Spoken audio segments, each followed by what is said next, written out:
It's time for Washington Shellfish Quest. This episode, can you dig a geoduck with a 5-gallon bucket? Hey Washington Fish Questers, Blake here. You know, I've done a few geoduck episodes in the past when I'm digging in the really soft sediment. I usually use this big fabricated metal tube that Shingo, my buddy Shingo, got off of Craigslist. You know, people ask me where to get the tube, and I can't really tell them. I don't know who made it originally, and I've, in my own efforts to find someone to fabricate a geoduck tube, but they've been unsuccessful. So today, what I want to find out in this episode is, can you get a geoduck with a regular garden variety 5-gallon bucket? Let's find out. So I'm going to need to get this bottom off. So first thing I'm going to do is just put a hole in here so I can, you know, move the knife around. Whoa, that was, oh, hey, that's actually pretty fortuitous. You know, so I want to just take this bottom part off and not cut like right here, because the weight of the sediment's going to try to push the bottom of this in. It even does that with trash cans, a metal trash can. So that's why I want to just try to take this off opposed to cutting it down here. Alright, a box cutter would be safer, but mine seems to have walked off, so I'm just going to use this kind of sharp honey knife here.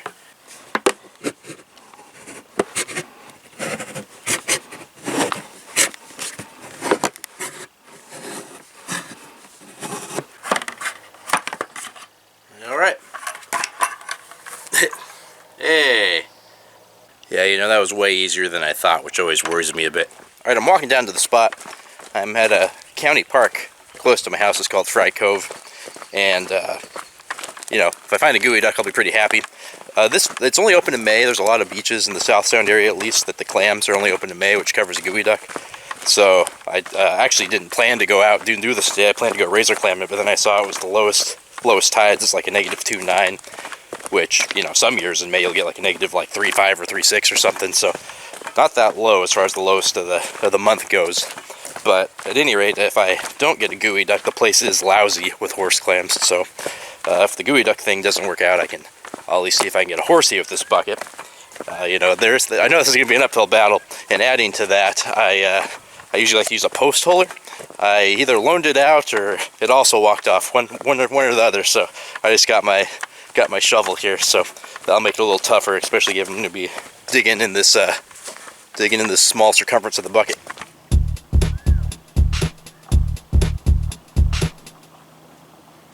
I think because it's above a -3, not by much, but it is, and it's a weekday, there ain't many people here. That's kind of neat. Last year when I was here, there was a lot more. Also, it was a much sunnier day last year. You never know. You know, sometimes you'll be out here digging in the 50-degree weathers, and sometimes it'll be the 80s. It's hard to predict maize anymore. As you can see, it's a very muddy area, very soft mud. So that bucket will be getting a lot of pressure on it. Hey, we got a big old native little neck clam here. Just saw it move a little, so there's definitely a live clam in there. Oh wow, look at the size of this cockle. Oh, it is past this mortal coil, but that was a big one. Well, I hope you're as entertained watching the marine critters as I am when I'm looking for a geoduck. Here's a big Pacific graceful. So that is a very large Pacific graceful crab. People mistake them for a Dungeness sometimes. Very close relative. Alright, I was walking around looking for him before. If you watched my geoduck ID video, you know the other way to do it is just to stand perfectly still. Well, not perfectly still. It's not like they can see you. But just stand in one spot and look for kind of like a lazy little pump of water. Or like a big fat, like someone used a hose without their thumb on it, really. All quiet on the western front so far, though. Well, I'm walking around again. Just came up on maybe my find of the day. It's like a really cool oyster knife / bottle opener, if I had to guess. Sincerely, if this is your knife, catch me in the mints, and I'll try to get it back to you. Got about half an hour until low tide, so we'll see if it even happens today. I showed up an hour before low. Bunch of moon snails I've seen like just below the mud, and that's a moon snail egg casing. Oh, there's another huge cockle. This one is alive. Geez, they sure get big. I don't know if it's going to happen. I've seen lots of horse clam shows at this point, and made a new buddy. His name's Charles. He's over there. He dug up a whole bag of horsies. That's pretty awesome. But no ducks. I just saw a squirt looky here. I think that's a duck. See that? I don't think it's a very big one. But hey, maybe I don't want a big one. So although I think it's going to be like a pathetically small baby geoduck. Digging something will make this video a lot funner than digging nothing, so let's see how this goes.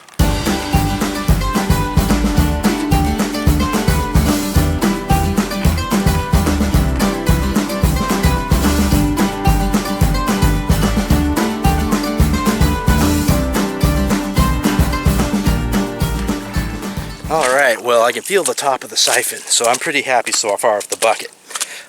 It's doing what I thought it might do, which is cave in under the weight of the mud, but look at this. So, as you can see, the geoduck itself is way below the bucket as I knew it would be.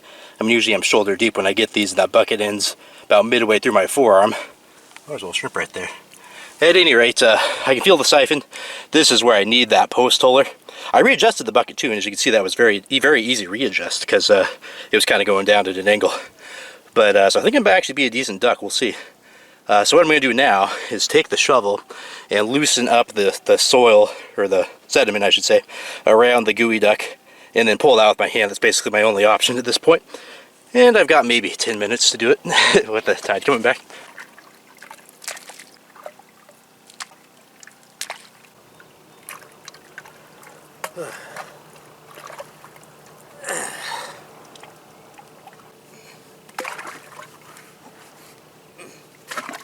Well, it's really small, and I did mangle its body with the shovel there. The post holder would have loosened that right up and it would come up perfect. But at any rate, I did get a duck, albeit a small one, using the five-gallon bucket. So, as I kind of thought, you know, it was going to collapse in the middle there. I was going to use this as like I've got a trick up my sleeve, and I didn't need to, but this piece of wood I used to mark the duck hole. It's the width, or you know, the circumference, diameter, whatever, of the inside of the bucket. So if I was doing really fine handwork, my plan was to jam this down near the bottom, and that might keep it a little more circular. You know, it's kind of like a brace to keep from the sediment from pushing it in. So at any rate, I guess my final result is yes, you can get a geoduck with a 5-gallon bucket. Walking over to see Charles, who got a couple little ones just like I did, and stumbled across this one. It's probably also a little one, but I tells you, if you've dug ducks, you know that whoops. But if you dug ducks, I tell you, sometimes you'll see what you think's a really small siphon ends up being a pretty big duck. Sometimes you see a big old fat fire hose of a siphon, and that was basically all it was. It was this duck that wasn't that deep, you know, so it's not that big. So you know, I hope I don't get this one bigger than the last one, but this is my only bite of the apple this year. Only time I plan to go out geoducking, so I am gonna try to take the second one here.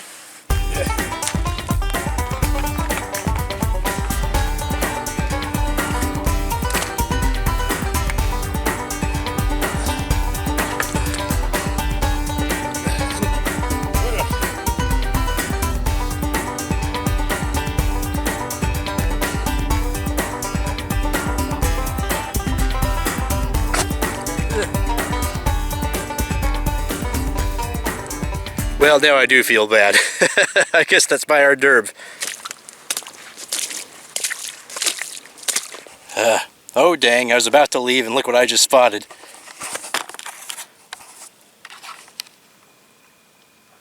So that's certainly the best show. I usually don't see them that good out here with their necks just like sticking up like that.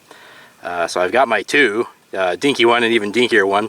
Hopefully this third one will be a little less dinky. That said, the water's right there, so we'll see how this goes.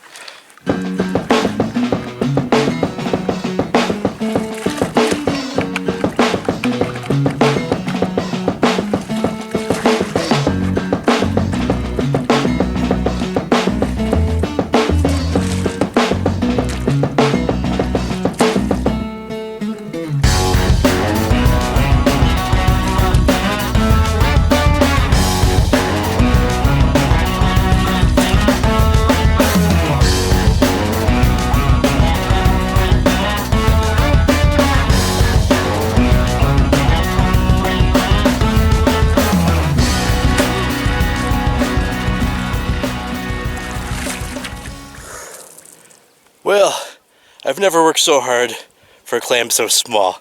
The first one I dug was still the biggest, but the water filling in the hole there, it's a lot of work because the sediment keeps coming back. So I limited today, but not a limit I'm proud of, that's for sure. However, I was happy to, I don't know, I almost say prove my thesis, because I had didn't have a hypothesis going in. I just really wanted to know that indeed you can dig some geoduck with a 5-gallon bucket. However, I think a big one would break your heart, because that one was, my ear was just to get into the water, and this is how big it was. So I imagine a big one might be ungettable with a 5-galloner. But I might do another video with an 8-gallon, special order an 8-gallon. Those are like 20, 26, 27 bucks, I think. And they're, I don't know how much taller, maybe 6 inches, which doesn't sound like much, but it really can be when you're going a little deeper for them ducks. So, for real, thanks so much. See you next time on Washington Shellfish Quest.